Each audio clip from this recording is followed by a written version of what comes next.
La Tour Eiffel a ouvert ses coulisses gratuitement aux visiteurs à l'occasion des Journées européennes du patrimoine ce week-end. Au programme, la découverte du fonctionnement particulier de ces ascenseurs. J'aime beaucoup la Tour Eiffel, donc j'ai regardé dès que c'était disponible pour prendre un créneau. Et du coup, au moment de l'inscription, c'est là où j'ai vu que c'était des ascenseurs qui étaient les mêmes depuis le début, ce que je ne savais pas. Et donc du coup, j'étais encore plus excité à l'idée de voir tout ça. Et effectivement, c'est très impressionnant. Ça fait une mini-ville sous la Tour Eiffel pour faire bouger tout ça. Des visites guidées ont embarqué les touristes dans l'antre du prestigieux monument parisien, pour découvrir notamment comment l'eau alimente ces ascenseurs.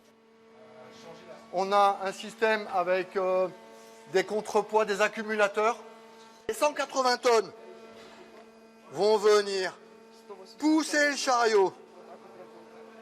On va venir faire remonter les accumulateurs, les gros bidons jaunes. Cette visite est une sorte de voyage dans le temps à la découverte du génie de Gustave Eiffel, mais aussi une rencontre avec ceux qui œuvrent au quotidien pour préserver ce patrimoine unique. La technique, c'est un peu un métier caché. Tout ce qu'on fait en dessous, tout ce qui vit en dessous, personne ne voit ou on le voit que très rarement. Et donc on profite un peu de ces journées du patrimoine, pour montrer ces machines qui sont merveilleuses et leur expliquer et aussi expliquer aux gens notre métier et l'amour qu'on a pour nos machines, pour notre monument et puis pour notre travail. Au total, près de 25 000 événements gratuits ou à tarifs réduits ont eu lieu en France ce week-end à l'occasion de cette 39e édition des Journées européennes du patrimoine.